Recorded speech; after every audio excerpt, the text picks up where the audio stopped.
So we're back, and today we're talking with Michael Lennox, astrologer, dream interpreter, psychologist, right? Psychologist or psychiatrist? Psychologist. No, I'm not a psychiatrist. I did Okay, not he's go to not medical psycho, he's school. a psychologist. Well, and psychiatrist would never be in my rabbit pulling out of a hat because who could get through medical school? Oh Oh, my good God. God. Who wants to do drugs all day? Uh, There's people out there. Not I, that psychiatrists are out there doing drugs. That is not my intention. It was, never mind. Anyway. all right. So we've been talking about Saturn and Neptune, and they are certainly important players in this whole, as we set up the stage for 2016. But I think if we go back, we also have a lot of energy focused in Virgo, across the Yay. Virgo-Pisces axis. And of course, Neptune is the ruler of Pisces, and Virgo is a fellow Earth sign to Pluto in Capricorn. So we have, some real interesting sort of energies going on here. And when you're talking about the getting real, right, getting real, and what is really true, then we've got Jupiter in Virgo, and now as of November 11th, the North Node, which destiny, sort of backing into Virgo now for a stay of 18 Yeah, months. 18 months. So we have this elongated period of time where planets are really forcing us to get real, or to, as I described it to my listeners on the radio, I described it as bringing in all of our parts, connecting our whole. And that's really sort of the basis for a lot of what you're talking about, is that, what's real for me is not necessarily the real for you or the next door neighbor. And you even see this playing across nations, in the moment, right, with terrorists and just all kinds of ideological cross currents going on. So let's speak to that a little bit from your viewpoint. What, bring in the Virgo factor here. Love that you brought that up. Mm-hmm. Virgo is the archetype that knows how to do everything. What do you hear all the time? I certainly hear all the time. How do I do that? Yeah. How do I do that? That whatever that is. So if it's like you say, how do I integrate all the different aspects of self? How do I keep in one sort of landscape the ways in which I feel spiritual, the ways in which I feel sexual, the ways in which I feel angry and disconnected, the ways in which I feel joyous? They're all happening within us, right? And Right. our job is to integrate those things. And so the question is, well, how do I do that? Well, Virgo knows how to do that. Yes. Um, She what has I the also, to-do list. that's right. She has the to-do list, and she knows exactly what the order should be. The details. Mind the details. Right.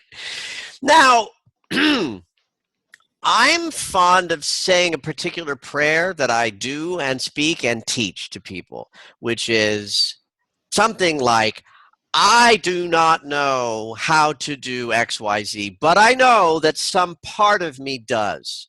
And I Oh, call upon that part to speak to me now.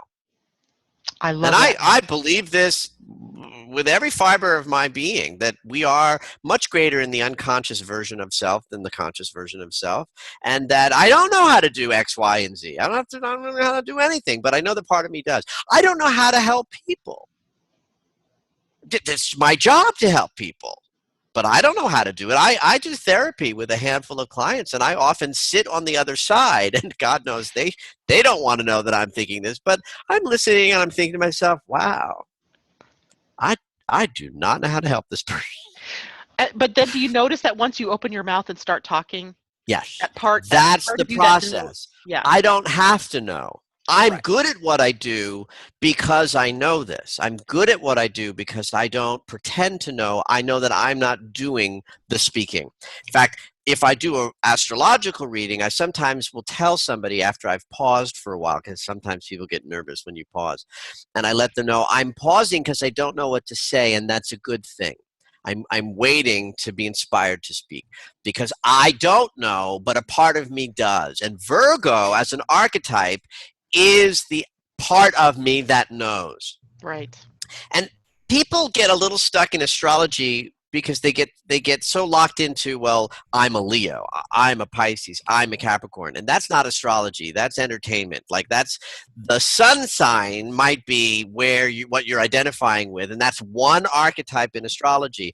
But we are everything. We are Aries and Taurus and Gemini and Cancer and Virgo and Leo. All of that lives within us. And so the Virgo aspect of human consciousness is the part of us that can process and integrate everything. And the planet Jupiter is there right now. And the planet Jupiter brings expansion and good fortune and abundance and prosperity and all the yummy elements of life come from Jupiter's movement. In fact, Jupiter and Saturn they're like brethren. Actually, in mythology, Saturn is really Jupiter's father, and Saturn ate all of his children because he was told that one of them would betray him, and so he ate all his kids. And then his wife sort of secreted Jupiter away and gave him a stone wrapped in a swaddling blanket, and he ate the stone thinking it was Jupiter, and Jupiter survived. Whatever, pretty dark stuff. Anyway, Saturn, structure and restriction, Jupiter, expansion and good fortune. The two of them work together. They are the warp and woof of our social experience in life, our movement around the world in a more public way. And Saturn keeps us sort of grounded and structured and restricted, and Jupiter's the opposite, everything that's expansive and abundant and and yummy. Yes. Jupiter in the sign of Virgo is telling us that our expansion, our abundance, our ability to create expansion and abundance is going to depend on our capacity and willingness to do the details, to put it in reality. Back to this thing that we started our conversation with, which is get real with what your gifts and talents are. And start manifesting from what you can actually bring to the world and what your life is showing you it's asking of you. Because Virgo can only operate in the details that are true, that are really present. And Saturn in Sagittarius is in Virgo's territory because Jupiter is the is the planet that rules Sagittarius. So, Saturn's message is the same thing. Align your beliefs with what's true for you, and then, you can't grow without focusing and concentrating some energy. I think it's really a call, Michael and Roger, for us to become more self-centered, in that not selfish, but self-centered, because when we know what we're doing and what our role is and our path in front of us, then we don't have time to meddle in everybody else's lives. Yeah. And this shows up in our intimate relationships as well, because I work with couples and because I've had my own experience in coupling. One of the things that I'm seeing a lot of right now is both breakdown, bumping up against this, and also some really great successes moving through this idea that, we're really separate and I don't have to take anything that you do personally. Mm-hmm. And that's part of what, the value of, as Roger described, sort of turning within and knowing who I am means that if I move into an interaction with a loved one and I'm not getting back what I desire or what I think I want, I don't actually have to take it personally. I might have to speak up and say, when you do that thing you do, it hurts my feelings. So I just need you to know that. And then the person might say, oh, well, that's not my desire or intention to hurt your feelings. Maybe I'll take a look at that if it goes well. It's all a part of being responsible, right? Being responsible. For your being able to respond from your core and taking, the being aware of the effect you have on others, but not negating your own role in that. Right. Interesting stuff. And there's also the fact that the eclipses now, which I always call them game changers. They tend to change the field. They do. And they are now across that same Virgo Pisces axis for the next, 2 years, I think it is. Yeah, about 2 years. And yes, I think that's a gift to us. Pisces Virgo axis is about spirit manifesting in flesh. It is about bringing the collective into a personal experience. So Pisces is spirit, collective, dreams, unconscious, connectedness. Virgo is the opposite of that. Virgo is right here, right now, this body, this experience, this single experience, this idea that I'm in a body, this thing that I like to make fun of the people who say the body is an illusion. It's an illusion in a kind of spiritual quantum physics technical way, but this body is the only one I have, and I better treat it like something that's existing in form, or it's going to fail me. Pisces Virgo continuum allows me to do both, allows me to believe that it's an illusion and that I have a responsibility to maintain the integrity of that illusion so that it's functioning at its peak capacity so that I can move through life. That's one of the things that drives me Good point. crazy too about this whole, new age spiritual woo-woo stuff is that they are always, grasping for spirit or, going toward that spiritual, and then they tend to ignore the fact that they're in a physical body here on a physical planet. Why would you do that? You're here. Enjoy the fact that you have arms, hands, legs, a head, that you can kiss, that you can hug, that you can interact with people in a very physical way. Yeah.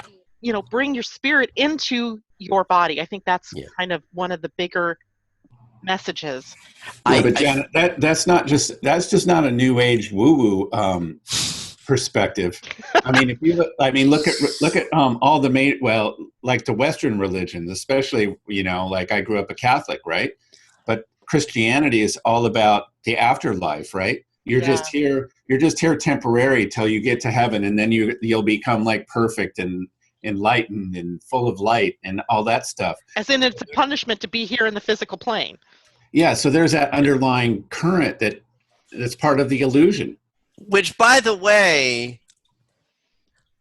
there's argument that says that that's not what Christ was talking about. I'm sure it wasn't. That's not what he was talking about.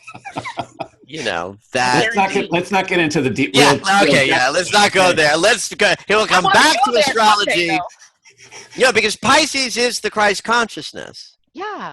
And Virgo is manifesting it here on the earth. Embodying it. Embodying Christ consciousness. How fabulous is that? This would be a good moment for me to say to anyone listening who thinks that they haven't understood any of the astrology that we've been talking about, think again, because we've been using the same buzzwords and we're just describing the same phenomenon once in the language of astrology and then in this other language. So the buzzwords are embodiment, transparent truth, the structures that you use to create your ability to connect to that spiritual sensibility, but putting it in the body and taking action today. I mean, all of these things are teachings that we seek to use to live a more embodied life, a more masterful life.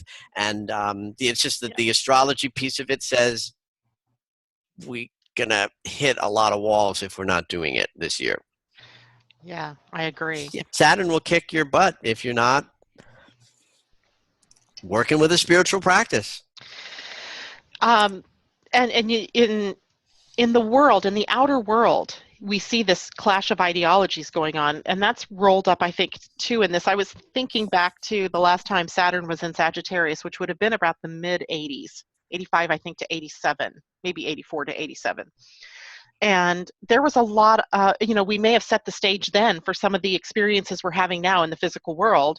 And that was the time preceding Reagan and Gorbachev bringing down the walls of the Berlin Wall and, those kinds of things that followed. It didn't actually happen at that point.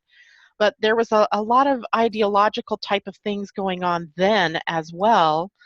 And so if we bring ourselves now fast forward to, 29 and a half years, we haven't gone that far. We haven't really, this is a time, I think, where we are really being called to advance our consciousness, to really evolve. Evolve or die is what I really want to say. Explode, implode, whatever. Because I don't see that we made that much progress. Maybe from your perspective, we did. Share your thoughts on that.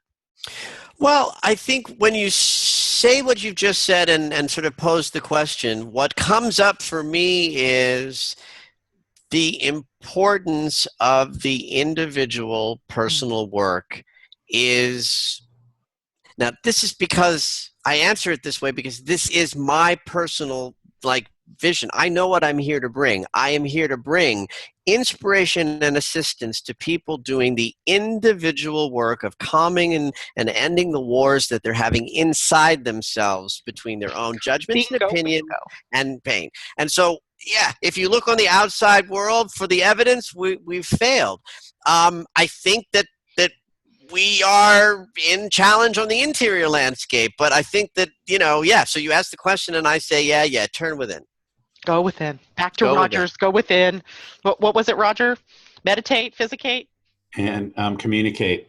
Yep. Yes. Meditate, communicate, physicate. I love that. That's So we need to take another break, and when we come back, I'd like to just take the conversation we just had a little bit further okay. about the external world versus the internal world. So we'll be right back.